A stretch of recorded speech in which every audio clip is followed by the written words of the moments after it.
हाय मित्रांनो, कशा आहेत तुम्ही? बरे आहेत ना?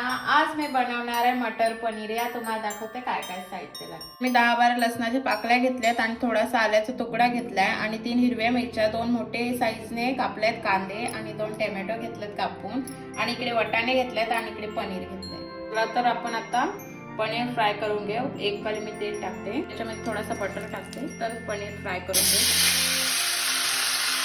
चला तर आपण आता पनीर पूर्ण फ्राय करून घेऊ. आपलं मस्त पनीर फ्राय झाला, आता मी काढून घेते. चला तर आता आपण मसाला बनवून घेऊ. एक पट मी तेल टाकते. आपला तेल गरम झालाय, त्याच्यामध्ये थोडंसं बटर टाकते, लसूण आणि आलं टाकते, याच्यामध्ये मिरची टाकते, कांदा पण टाकते. तर पूर्ण मिक्स करून घेऊ. बघा आपला कांदा फ्राय झाला, आता मी त्याच्यामध्ये टोमॅटो टाकते, पूर्ण मिक्स करून घेऊ. तर मी त्याच्यामध्ये मीठ टाकते आणि पूर्ण मिक्स करून घेऊ. आता आपण याला असं 2 मिनिटांसाठी झाकण ठेवू. 2 मिनिटं झाल्यात, आता आपण झाकण उघडून बघूया. बघा आपला टोमॅटो पण शिजलाय पूर्ण.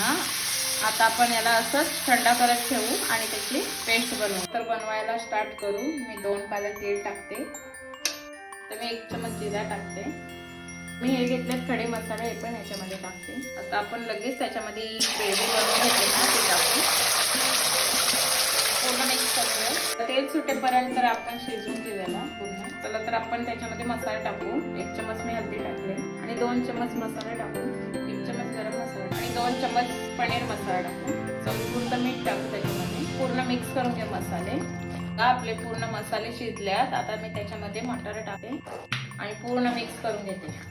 जे आपले वाटणचं पाणी होतं ना, ते याच्यामध्ये टाकून. बघा आपल्या भाजीला मस्त उकाला आलाय, आता मी त्याच्यामध्ये पनीर टाकते फ्राय केलेलं. तर पूर्ण मिक्स करून घेऊ. पूर्ण भाजी रेडी झाली. पूर्ण तेल बघू शकता मस्त सोडलंय. आता चला तुम्हाला मी डिश अजून दाखवते.